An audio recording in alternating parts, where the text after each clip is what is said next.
I've been laid off for 5 months. At commercial truck manufacturing PACCAR are being laid off. This time, it's EQ Bank just announced today that they're going to have to lay off 8%. I'm sure you've seen it. Scotiabank just dropped another round of mass layoffs. Our lovely Prime Minister in 3.5 months in office. Things couldn't get any worse. PACCAR in Quebec is laying off 300 workers. Unemployment remains at a 10-year high, and the situation is getting worse. A bunch of job losses are happening in the auto and manufacturing sectors. Unemployment's rising across most Canadian cities. 300 jobs are being eliminated. This plant may... So ExxonMobil shutting down 2,000 jobs worldwide. It's just announced that Scotiabank's going to have to further reduce their workforce. Alberta Health Services is terminating about 100 employees. Welcome to Canadian Rant, where we stop pretending everything is fine. Every week now, another company cuts jobs. It's not a trickle, it's a wave. In 2025, we watched iconic names and tech darlings lay people off. Hudson's Bay terminated roughly 8,300 employees as it liquidated stores, a blow to retail towns across the country. Reuters tech and platform companies haven't been spared either. Shopify has closed support teams and made deep cuts in early 2025, reminding us that even new economy jobs are fragile. Business Insider, big telecoms and service firms are trimming staff. Rogers and Bell have reported cuts to customer service and other teams as automation and cost savings accelerate. And we're still seeing cuts in oil and gas operations and corporate restructurings. For example, recent memos show firms like ConocoPhillips planning layoffs in their Canadian operations. This isn't a seasonal blip. It's a weekly reality for thousands of Canadians. And today we'll unpack what these job losses mean for families, towns, and the country's future. So if you think things couldn't get any worse, PACCAR in Quebec is laying off 300 workers. These are heavy to medium light trucks. They make the Peterbilt and the Kenworth line. And I hear a real toilet flushing right now. And I know that that's the automotive sector leaving Canada. Whoever's in charge better hit the brakes, pump the brakes, hit the air jake, whatever it takes. But these jobs, they're not coming back. There you have it. So it looks like Canada's going to have to shed more jobs again today. It was just announced that Scotiabank's going to have to further reduce their workforce. In 2024, they announced as part of their strategic plan that they would have to scale back some of their team members, and it's going to bleed into 2025. It looks like they are going to have to do further layoffs. So hasn't been a good few weeks here in Canada with further job loss. Can we talk about how Canada's job market is absolutely cooked? I swear, every week I see more mass layoffs. I'm sure you've seen it. Scotiabank just dropped another round of mass layoffs. People in Toronto, tech, even middle management. And Scotiabank isn't only the big five bank doing this. It was just months ago where we saw TD drop 2% of their workforce. And I'm sure you've seen Stellantis as well. They moved Jeep Compass production from Brampton all the way to Illinois. That's approximately 3,000 Canadian jobs gone in an instance. I mean, need I say more? Hudson's Bay, sure you heard it. Bankrupt, 8,000 Canadian jobs gone. Well, how about tech? Well, Ericsson just laid off over 100 jobs in Canada. Banking's cutting, manufacturing's cutting, retail's cutting, and even tech's cutting. This is exactly why I preach saving and investing so much, because our economy in the Greater Toronto area is just not stable. It is simply up to you to take matters in your own hand to survive this economic turbulence. So if you're new here, drop a follow and get educated on financial literacy. It's very important.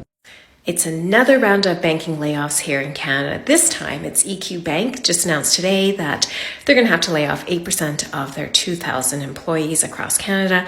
I don't know where the actual impact will be. I know that there is an office here in Calgary. And yesterday, I talked about PACCAR having to lay off, and I think I'm pronouncing that correctly. They had to lay off 300 staff members in their Quebec facility. They manufacture parts for Peterbilt. It's not looking good in Canada. And if you are curious as to how you can build other revenue streams and create other pathways so that you are financially secure, this is the time to do it because we are definitely on shaky grounds. But if you don't know where to start, hit that follow button. I share tips and tricks every day on what you can do. And I don't just look for side hustles. I am talking about building sound, secure businesses to help generate revenue for families that are looking to secure their pathways. Because as you know, as I always say, I don't feel like corporate jobs are as secure as what most people think they are. I don't know. Maybe it's worth something different to try just something different. You want to talk about unemployment in Canada? Let's talk about unemployment in Canada because I've been laid off for 5 months. And it's not like I've been sitting at home doing nothing. I've been constantly applying to jobs. I've applied to probably over 1,000 jobs by now. And that's probably lowballing it. And that's not an exaggeration. I'm overqualified for probably half of them because a lot of them were junior positions.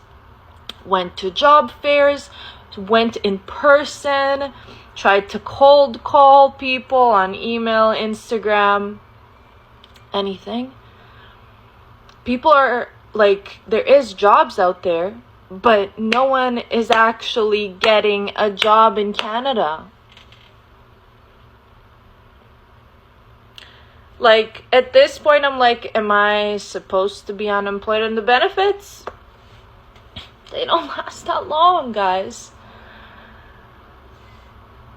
And also being a freelancer is very hard nowadays too, so what are we supposed to do as young people in Canada? Please, I want to know. So, yeah, cute, fun. There is shock and sadness in the Quebec town of St. Therese as word that 300 workers at commercial truck manufacturing PACCAR are being laid off. Very sad. It's very heavy. I mean, yeah, it's very heavy. It's the second time since not that long. Unifor Quebec, which represents the workers, blames the layoffs on the ongoing trade war with the U.S. The layoffs are set to go into effect November the 3rd, just 2 days after new U.S. tariffs kick in on medium and heavy-duty trucks. Danielle Breton of Electric Mobility Canada says Canada has become too reliant on the United States. The plant will now focus on making trucks for the Canadian market. That means lowering production from 46 trucks per day to 18. The union is calling on the Quebec government to order the Made in Quebec trucks. Thank you, Mr. Speaker. September's job numbers are out and it's more bad news. Unemployment remains at a 10-year high and the situation is getting worse for young people who face the highest unemployment rate since 2010. 1 in 6 youth are out of work, with many more underemployed and unable to gain experience in their chosen careers. This is not only unfair to them, it's damaging our economy as their skills and talents go untapped. What is this government doing to address this unprecedented jobs crisis, especially for young Canadians? So ExxonMobil shutting down 2,000 jobs worldwide. And why am I telling you this? Well, because 250 of those jobs are in Moncton. Yeah, they're closing down a call center. Why do you think a company such as ExxonMobil is laying people off? I thought everybody needed fuel. Well, the demand for global fuel has gone down, and the price of oil is $60 a barrel, which means that drill, baby, drill, isn't profitable. And when you don't have a government like in Canada that supports drill, baby, drill, well, ExxonMobil tells you, fuck you, we're moving, we're getting out, we're restructuring. You know, they don't call it layoffs, they call it restructuring, because we're not mature enough to understand that the restructuring is caused by our government. The government won't allow pipelines. And so Exxon's like, are you sure about that? And they're like, yeah, we don't want pipelines. And Exxon's like, okay, see ya. You're not the only country in the world that has fuel, Canada. You're not the only country in the world that has energy. but you are a country that has 40 million people that depend on the good relationships that we have with these major corporations. Stellantis, GM, Stelco, just to name a few.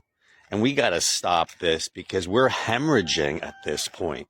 Hemorrhaging because there's more people in food bank than there are in the military. That's fucked. There's more people on social assistance than there are people. I can't even go on with this. Anyway, what I really want to say is Canada, you're going to need a lot of entrepreneurs, man, because, well, the government's not going to do it, and the big corporations aren't going to do it. You know who is going to do it? We are, the people. The people need to rise up and get to work. Don't protest. Don't fucking get mad. Don't point fingers. Just get to work. There's a lot of work out there, man. And if you are an entrepreneur that knows how to solve problems, well, Canada's the best place to be because we have a shit ton of problems and more coming down the pipe, which is a bad analogy, but there you have it. Truck manufacturing plant in Quebec, in Sainte-Thérèse, Quebec, just north of Montreal, where we're getting news that 300 jobs are being eliminated. This plant makes heavy trucks, the Peterbilt brand of trucks, and now the union involved is condemning those layoffs, saying the 300 workers are the latest victims of Donald Trump's trade war.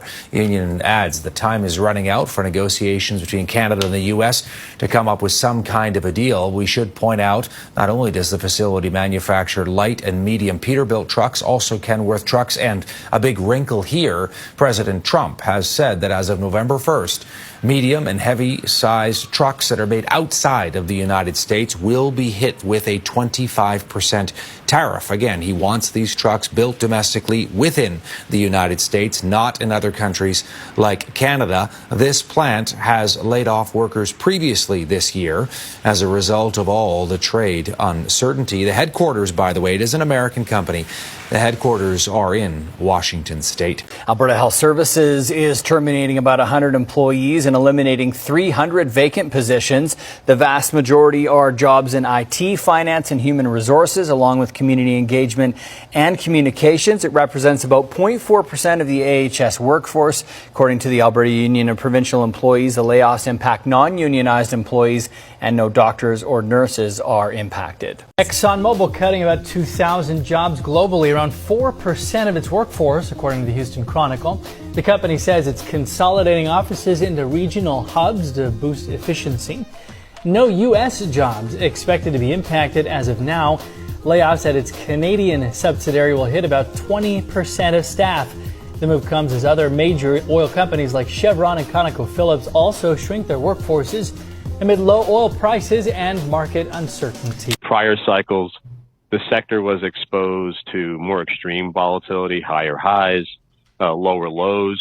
The industry is trying to manage through what seems to be a rather clouded backdrop right now.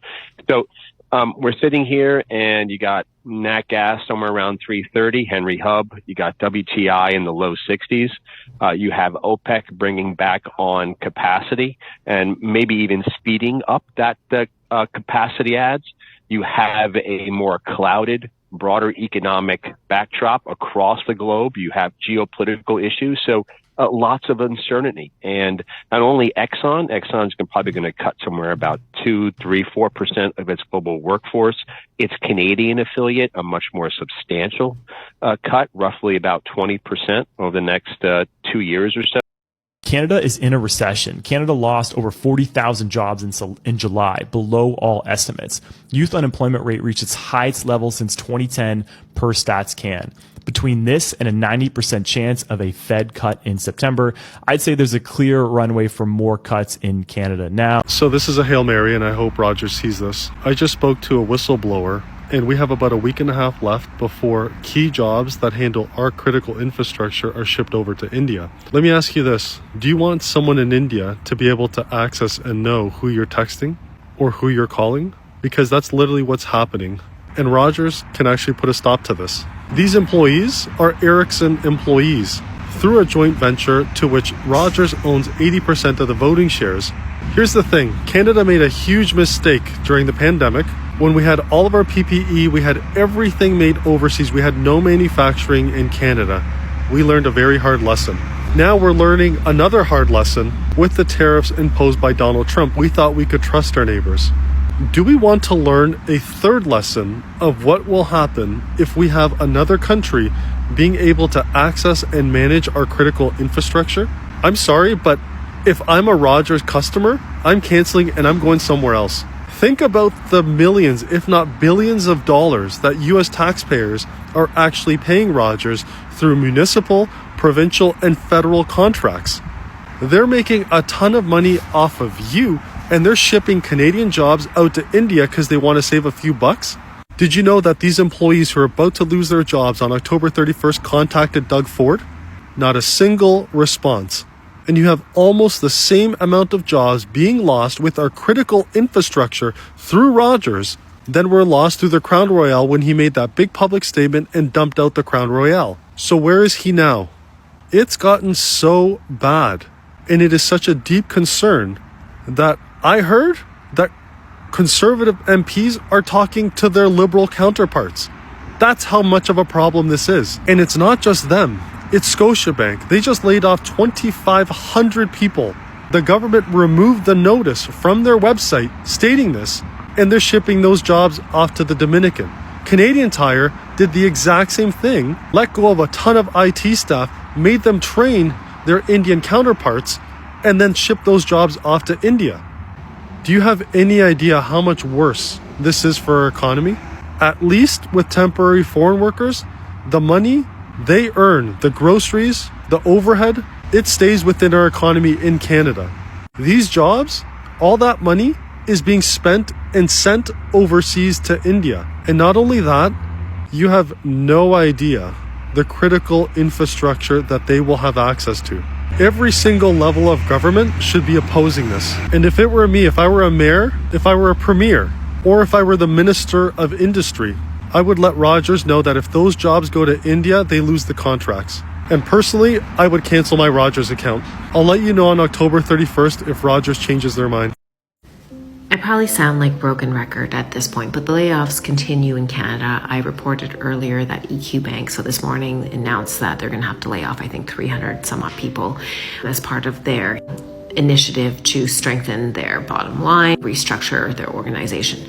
Now, I'm just finishing up dinner, and Air Canada has announced that they're going to have to shed 1% of their staff. That equates to about 400 employees. What does that actually look like? Who will that impact? We don't know. They haven't shared any details yet. But 4 hours previous to that, ConocoPhillips, an American petroleum company, I think they're based in Houston, but they have obviously operations up in the oil sands. They have to shed 25% of their staff globally. Now, there's 980 Canadians that work for ConocoPhillips, a majority of them obviously here in Alberta. It'll be interesting to see who gets impacted, but I feel like I am constantly talking about layoffs now at this point. So it's kind of sad, but probably the sign of the times, and it's going to have cascading effects for sure. So be prepared, guys. It's another day, and the Canadian economy continues to take another hit with another announcement from an auto manufacturer based out of Quebec. So another announcement on further layoffs, this time 300 employees based out of Quebec working for PACCAR. They are an American-based truck manufacturer that produces trucks or parts for Peterbilt, and 300 jobs will be impacted due to tariffs. I don't know. So yesterday we talked about Cami and the impact on their announcement, how it's going to impact their Ingersoll, Ontario plant and the 1,200 employees based out of there. It's not good news. And if you're curious, what can you do? You've found the right corner of TikTok. I spend a lot of time on here talking, encouraging people to create their own pathways for financial freedom by way of startups, creating their own businesses. For me, I think that that is the best way and easiest pathway because no job is secure anymore.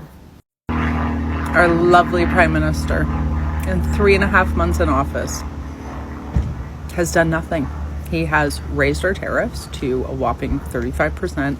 And might I add, I think we are like the third highest tariffed country in the entire world now, because Trump's done. He thinks Canada is full of idiots, and half the country almost voted for Carney, so he's actually not totally wrong.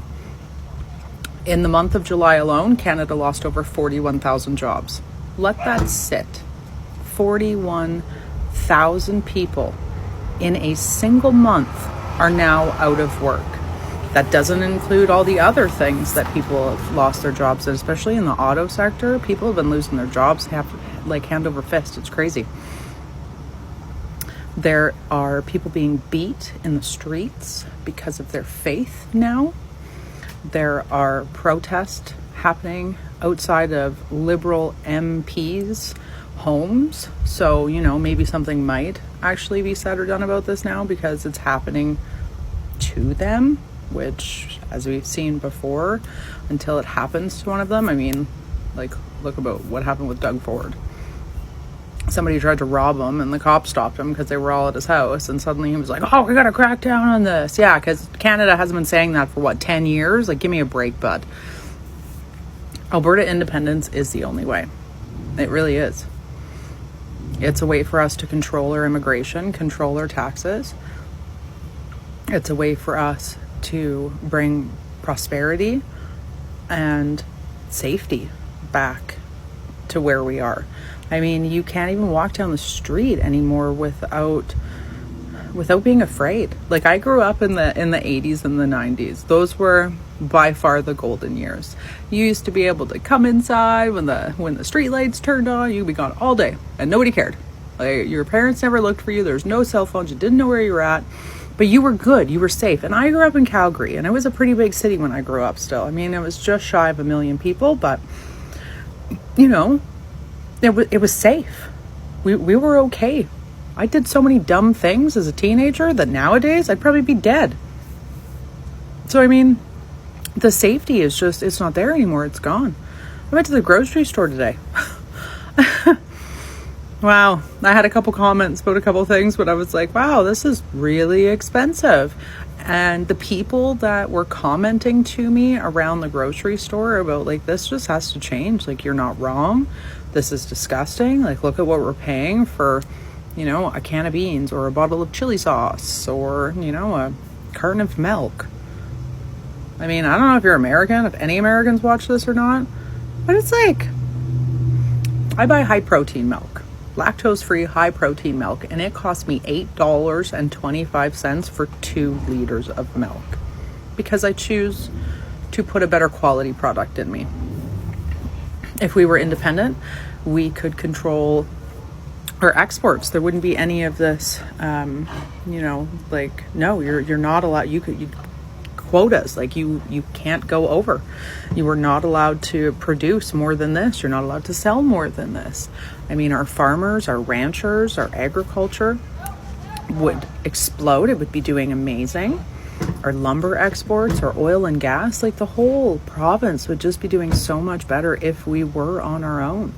And I mean, I don't know. What do you think? What do you think can even be done about this? Should Alberta separate? Because if you guys have been watching any of my stuff, by now I'm 100% pro-separation. Like, let's get out of this country before it just completely burns to the ground. We are literally the laughingstock of the entire world at this point. And it's... I don't blame them. I don't blame the world for laughing at us. I mean, look at what we've become. We have a leader that is subpar at best. He's an absolute buffoon. And we have rioting in our streets. We have... it's just so many things happening. So what do we do about it? What needs to happen? What do you think needs to happen? What would you like to see happen? That's what I want to know. Anyway, I hope you're all having a great Saturday. It's beautiful here finally. No rain. There's an APP meeting also Tuesday. Check out the APP website. Also check out albertaprosperitynow.com. It's a really good resource for people that are younger, for people that live in the city, for urban people. But yeah, check it out. Tell me what you think. Have a great one. We're getting to the point where Canadians are losing jobs. And this has sort of been my thesis for a long time. If you've been following me for a long time, if you're one of the people in the comments who constantly tells me that I'm wrong, that prices are going to grind down, not crash, this is what I've been saying would happen. Prices saw the steep drop out of the gate when you saw the rate hiking cycle take place. The market priced in that change in buying power. And then after that, the knock-on effects of the interest rate cycle, your recession, unemployment, especially unemployment, or not even unemployment, the actual employment level, how many people in Canada have jobs, is what drives the later down legs of price in Canada. And now we're getting to that. We're getting to the point where Canadians are losing jobs. We just had Stellantis close in Brampton and move to the US. That's 3,000 jobs gone. A bunch of job losses are happening in the auto and manufacturing sectors. Unemployment's rising across most Canadian cities, except for Alberta, which there seems to be a little bit of exceptionalism. I don't know if it's as possible at a national level where you've got a lot of those more affordable markets that are still growing. But in your Torontos and Vancouvers, especially Toronto and most Ontario markets, another down leg seems like a really likely outcome right now, given what's happening in the employment market. When a company lets people go, it's never just a number on a spreadsheet. It's a mortgage unpaid, a child's camp canceled, a retirement plan delayed. Those 8,300 Hudson's Bay layoffs aren't just headlines. They're communities losing foot traffic, small stores closing, and municipal tax bases shrinking. Tech layoffs, like the cuts at Shopify and reductions across other platforms, mean not only immediate income loss, but the erosion of entire local ecosystems. Contractors, cafes, landlords, gyms, every small business that depended on those paychecks. The high-paying tech job safety net is fraying. When telecom giants trim staff, it's more than cost-cutting. It reduces service quality, removes experienced people who help seniors and small businesses, and signals automation over real jobs. A shift that hurts communities that rely on stable service and local tech support. Manufacturing decline matters because it's where middle-class jobs live, from assembly lines to parts suppliers. The sharp drops in manufacturing sales this spring, led by motor vehicles, petroleum, and primary metals, directly translate into fewer shifts, hiring freezes, and towns with empty plants. That effect compounds. Closed plants equals fewer local taxes, equals weaker services, equals higher costs for those left behind. And cuts in oil and gas and resource sectors ripple through entire provinces. Fewer royalties and corporate taxes mean strained public services, fewer infrastructure projects, and more pressure on families who can't find local work. Recent company memos show global cost-cutting is already hitting Canadian operations. So what can people do right now? First, document and demand fair severance and notice. Know your rights. Second, support local businesses and unions pushing for better transitions and retraining. Third, pressure elected officials. Ask for real industrial strategy, retraining funds, and support for communities hit hardest. But change also requires public pressure. When whole sectors are collapsing, solutions aren't just private, they're political. We need accountability for corporate decisions, incentives for companies that keep jobs in Canada, and serious plans for regions dependent on single employers. Because the weekly layoff cycle will stop only when Canadians refuse to accept silence about the costs. We built this country with work, skill, and sacrifice, and we deserve better than being discarded in a quarterly earnings call.